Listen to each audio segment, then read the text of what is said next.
classify what exactly this is. This is actually a 2007 Kawasaki Ninja Zx14. And of course, I had to break the damn thing day one. I decided to go over a rounded curb and crack my oil pan. And of course, I had to buy a lowered motorcycle that has also been stretched with a longer swing arm. So, poor design in my opinion, putting the drain plug so low regardless. So it's pointed out right here and I smacked it on a curb. So I'm gonna try and see if I can put it like back here, you know, going out this way or maybe even towards the other side. Thank goodness I know a guy, aka me, I'm the guy who knows how to TIG weld. I think I gotta pull this plastic off to be able to get the oil pan off.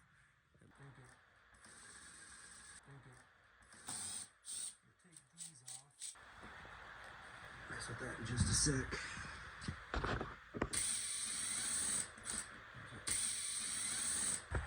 So far I've got all the screws out of the top and the bottom. Oh, there's this little stupid plastic. Okay. Usually just kind of get in there and get it up just a little bit. Of course it's not gonna play nice. Oh, there we go. Got it up just a little bit. Oh yeah. Oh, of course I got another piece and it went zinging off somewhere. I'll find it later, I'm sure. Long after the project's done. Oh shit. Made it all the way to the other pile of bolts. I knew it was supposed to go already. Nice. Hell yeah. Look at that. So once you get that goofy little plastic clip off, literally just hinges up out of the way and falls out of place. Very nice. Uh-oh. New purchase, found a tiny little scratch. Dang it. My almost 20-year-old motor scooter's not perfect. Man, what a ripoff. Just kidding. I got a great deal on this thing. I'm not complaining at all. Let's see if this one was as simple. Uh-oh. It's hitting the ground. I don't want to scratch this thing up anymore. Let's prop the bike up so we can not scratch the plastic. These blocks of wood for one or everything. I'm just going to step the bike up on the wood just with manpower. One more. Okay. Thank you. What the hell? There it goes. Must like to run. Put it in gear. Alright. Down ever so carefully. There's this guy over here. Just knock over my fancy pile of bolts. Give us a couple inches. Because this plastic doesn't want to swing out of the way. Oh, damn kickstand, that's what it is. Alright.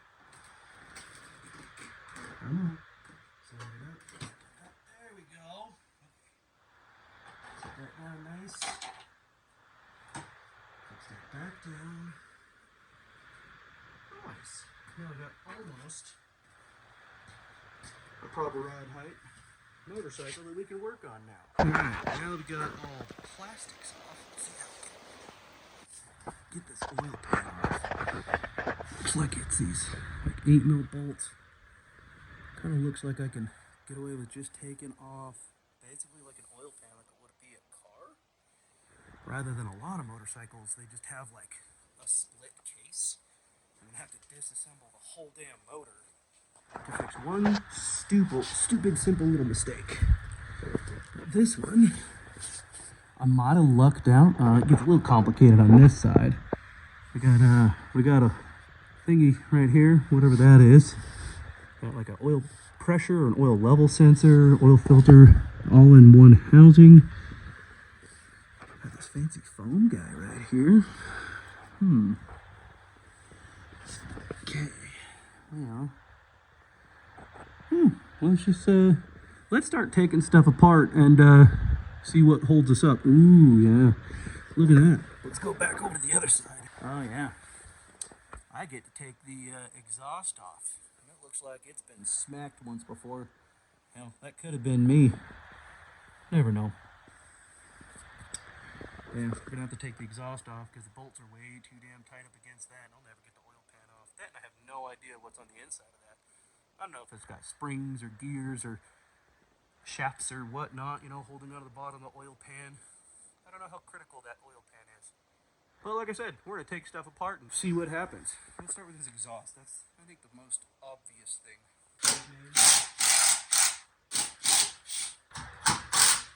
Oh shoot, I do have my everything pliers. By the way, I wish I could tell you exactly what these are called, but here's the part number from Cornwell. I call them everything pliers because for some reason, they're just good at practically anything. Okay. See this? I can actually just grab the spring, and it actually doesn't hold the spring, but it locks it close together on these little teeth right here.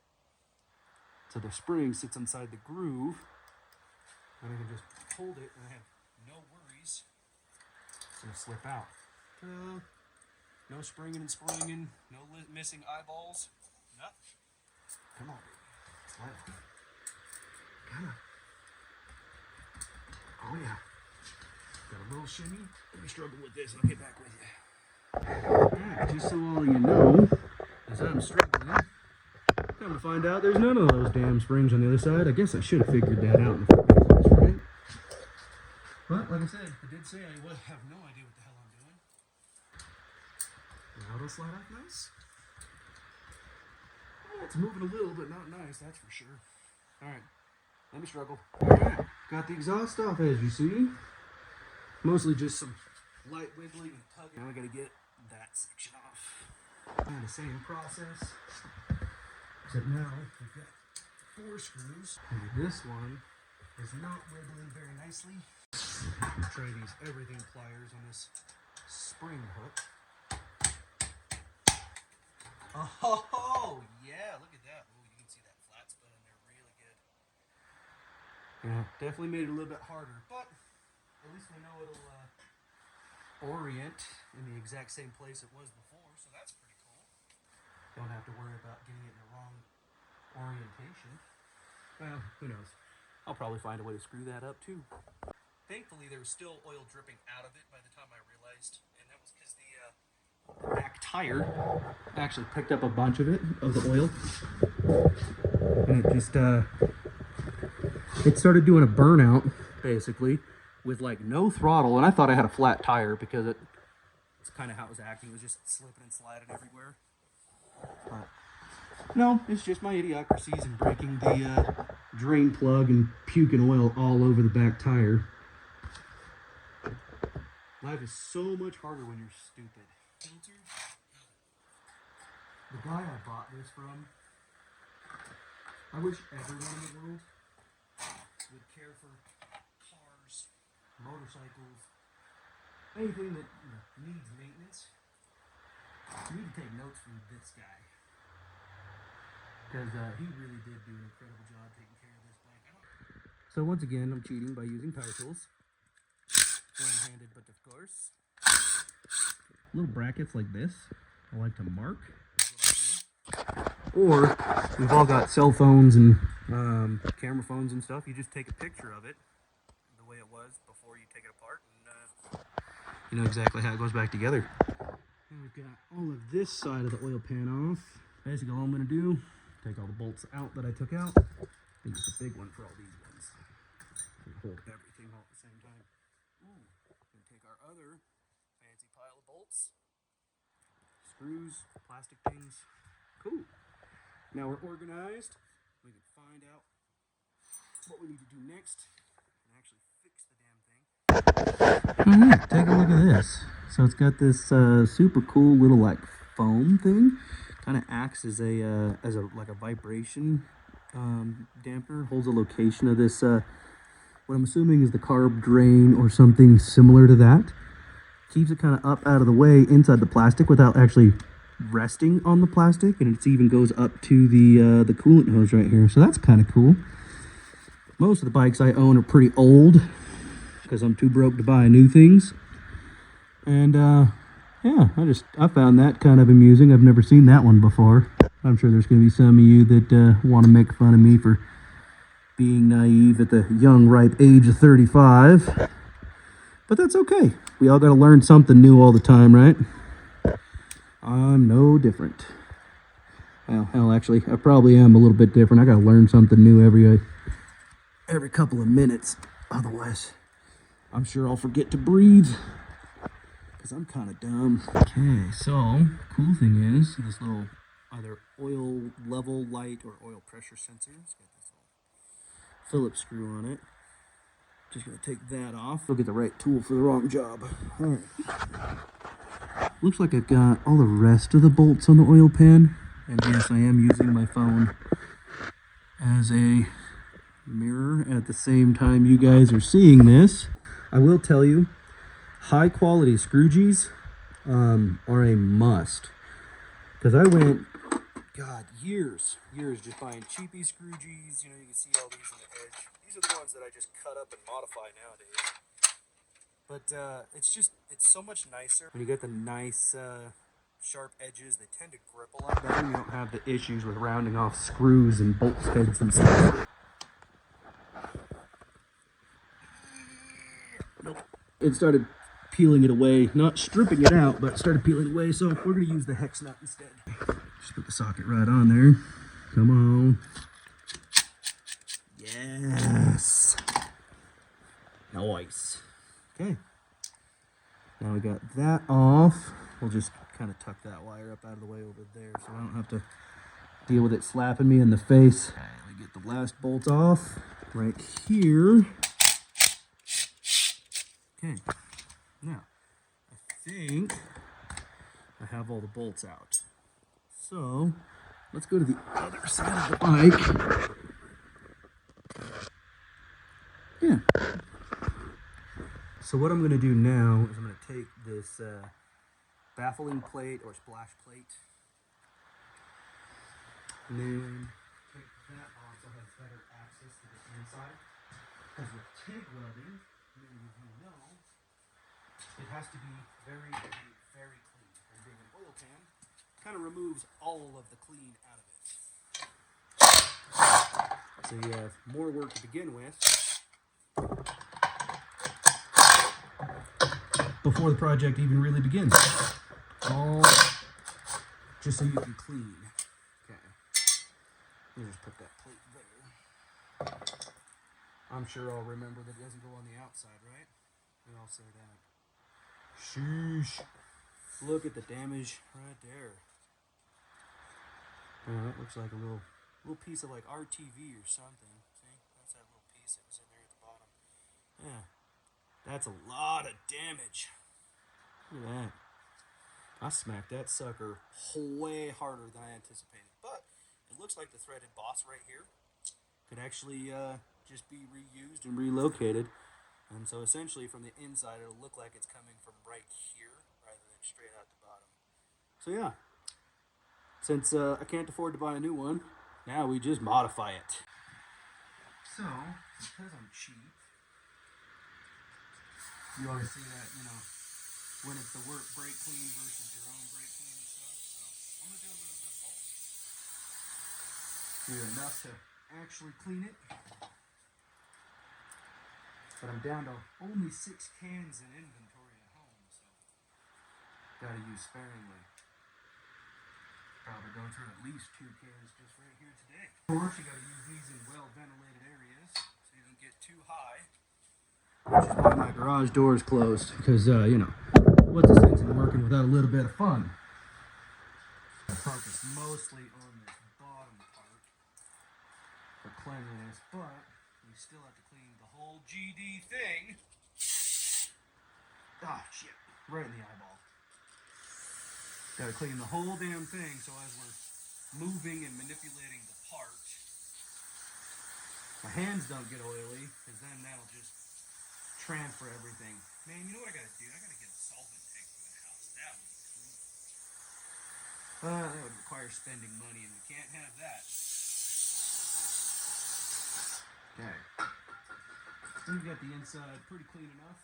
The outside real nice and pretty-like.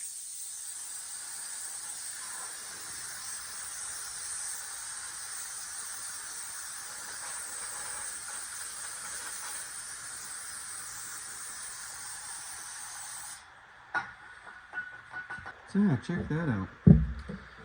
Got the drain plug boss out. Just barely tapped it with that little mini pry bar you can see here.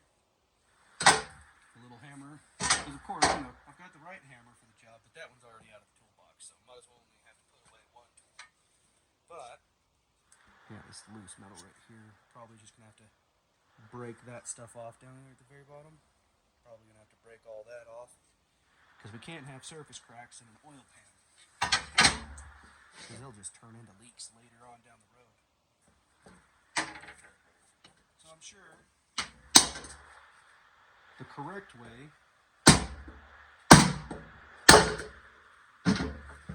would be to actually just cut it all out. Well, the right way is to replace the oil pan, but you know, the right way to repair this would be to cut it all out and then just put a whole new flat piece down in there. But I think what I'll end up doing is we'll just cut out a chunk of aluminum, and I'll just make this super flat all throughout here. And I'll just put a piece of aluminum across there, so it'll reinforce the pan. It'll be one flat level surface, and we'll fix my stupidity. And then I'll just put the other boss all the way back here. Yeah, sounds like a pretty good plan. At least that's the plan for now, until I change my mind 14 more times to come to the final solution. So while I'm going through cleaning everything up, I think I'm going to cut the aluminum chunk out at the same time.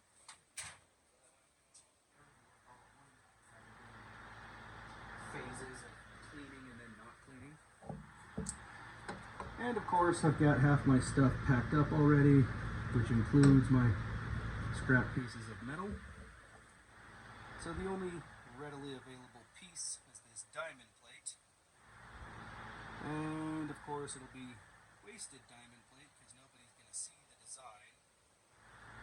But hey, just because it's not the right way doesn't mean it's not the way that I'm going to do it anyways. Okay, so what I went ahead and did is I just cleaned all this up all nice and pretty like. Cut out my fancy piece of aluminum, as you can see. Actually, it's on there kind of good. Look at that. Got it just shy of all the edges. That way I can lay some TIG weld beads. Notice I didn't say nice beads. I just said TIG weld beads in general. And then we'll file them down and make them look pretty, because a grinder and paint makes me the TIG welder that I ain't. So, and then I got this spot all cleaned up, so we can just stick that aluminum boss right in there. I did leave the original drain plug in there for now. I rummaged through what parts I could find. I've got a drain plug collection somewhere in the garage, but it's probably sitting in a box. So, thinking right about there, so that way we're still low enough in the oil pan, but we're off the backside rather than straight up and down, waiting for me to make another stupid mistake. Because I'm sure you guys will soon learn that I'm gonna make more stupid mistakes, and I'm gonna have to do stuff like this more often. So hang with me, and I'll teach you how to fix up your own stupid mistakes. So I'm just gonna use this step drill bit because once again, that's what I can find right now, and I'm just gonna eyeball it and call that about center.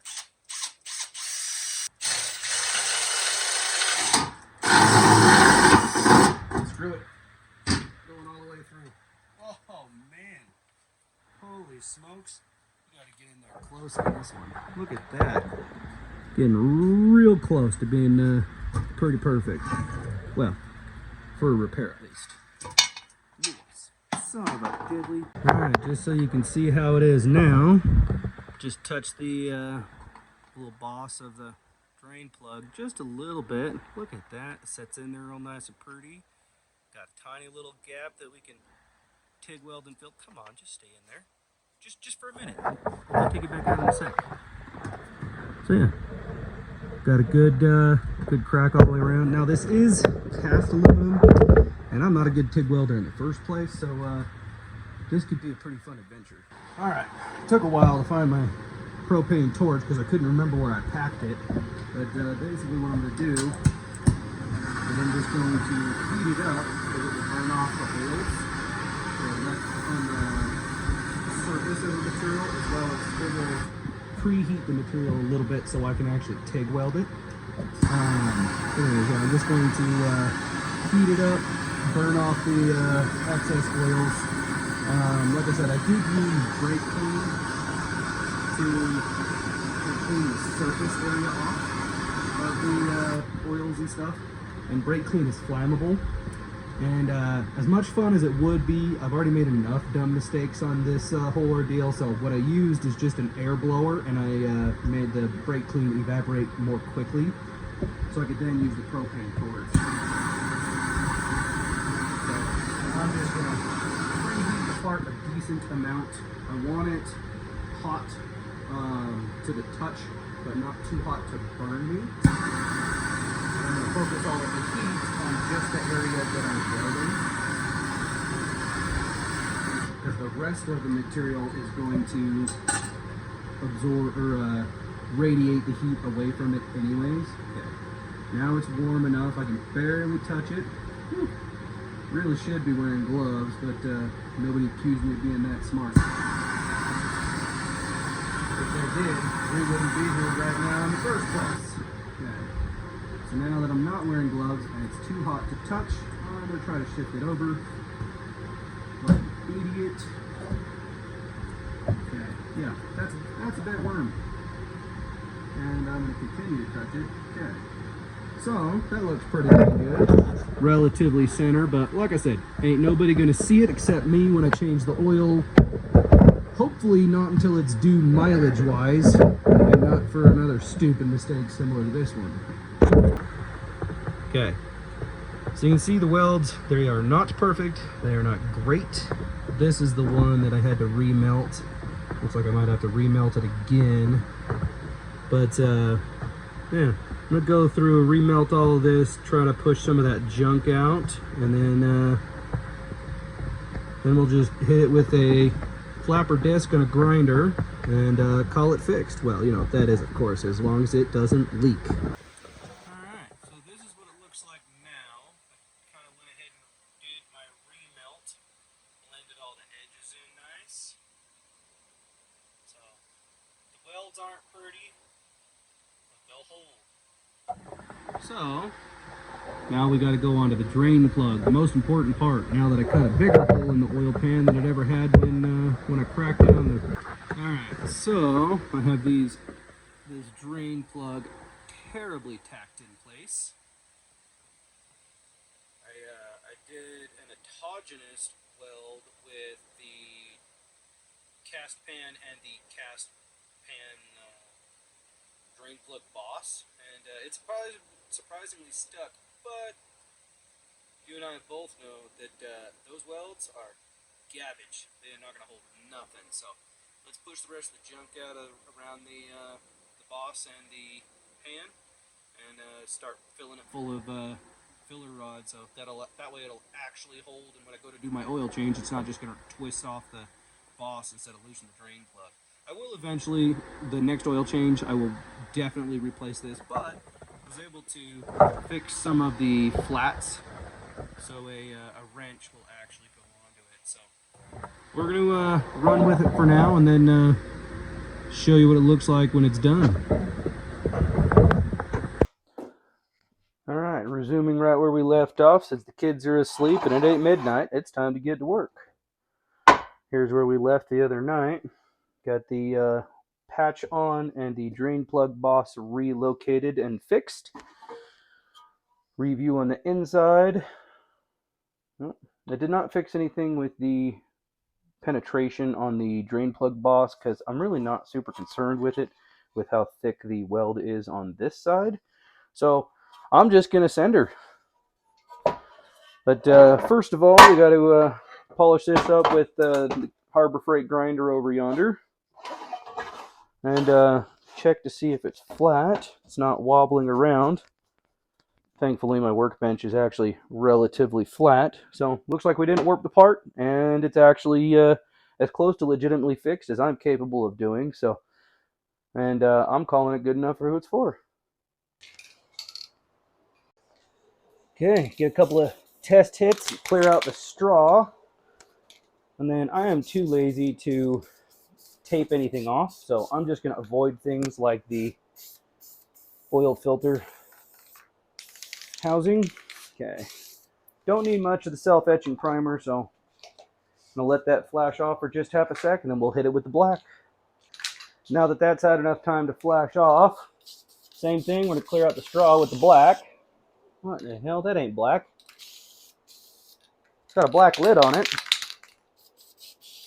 Okay, I guess it is black.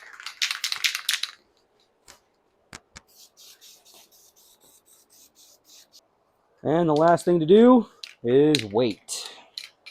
Turns out I was right. It's not actually black. It's more like a translucent, kind of a dark black, but then it has kind of like a sparkle effect. So unintentionally made it just a little bit cooler. See if that shows up. Yeah. Kind of like a black sparkle. Going to have a little bit of bass boat action on the bottom side of the bike that nobody's ever going to see. All right, the paint is all dry, and look, I even remembered the little baffle plate or splash guard or however you'd like to call it. And now that we're done with the work, we got to sign our name to it.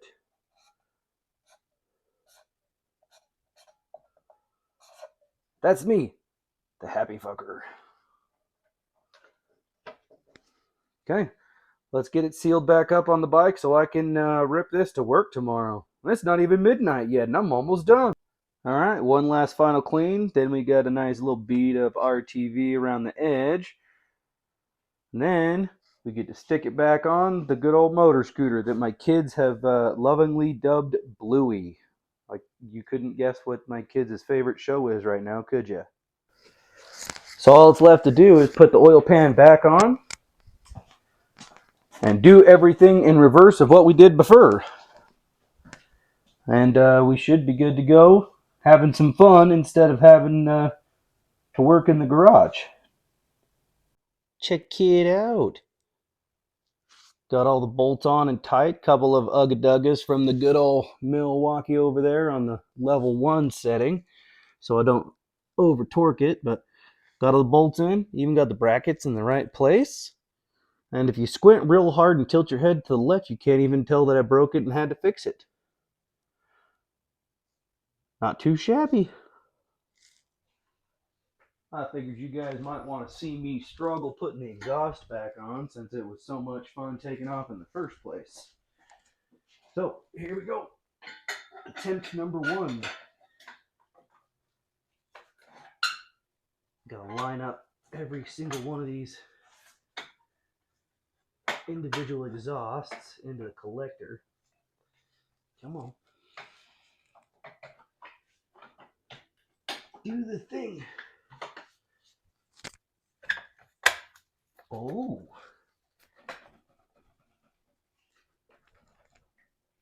And just as suspected,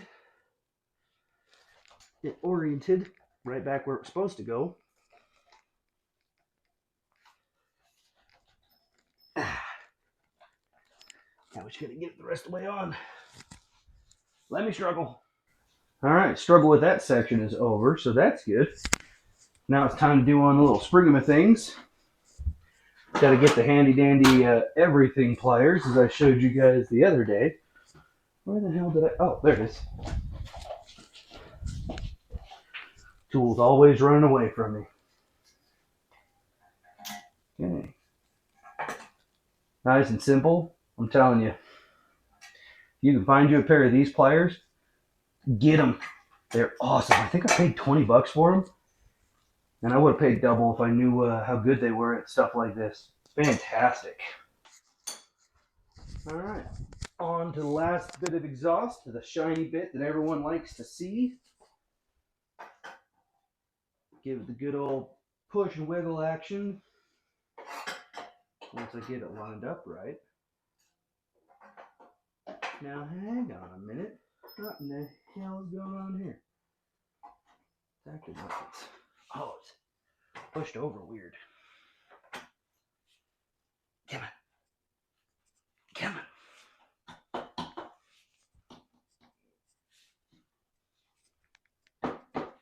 Oh, scratches. Maybe just a little bit of mallet action.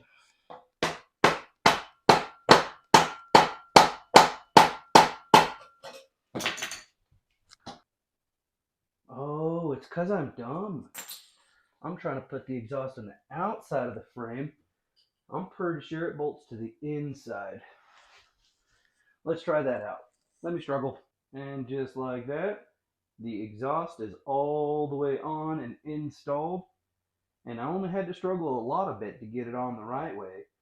And turns out I was right. I was trying to put it on the outside of these little brackets, and they're supposed to go on the inside right here. So turns out I'm kind of dumb, and I forgot which way it went correctly. So, but I got all the springs on, got the headers on, and getting pretty close to putting oil in it and firing it up and make sure it doesn't do the rattle rattle knock knock boom. And just like that, we are 100% back together, looking just like the day that I bought it, which was only 2 days ago. But regardless, at least it ain't broke no more. Give me like 5 more minutes and we'll take this thing for a rip. I guess there is one last bit of good news. I don't have to oil my chain. My mistake did that for me. I mean, it also oiled the underside of my plastics and my fender liner and stuff, but the chain though, that got oiled, so that's neat. All right, final checklist. Motorcycle, check. Oil in it, check. No oil in the ground, check. Make sure it's in neutral. Feels like it, check. Okay. Key, check.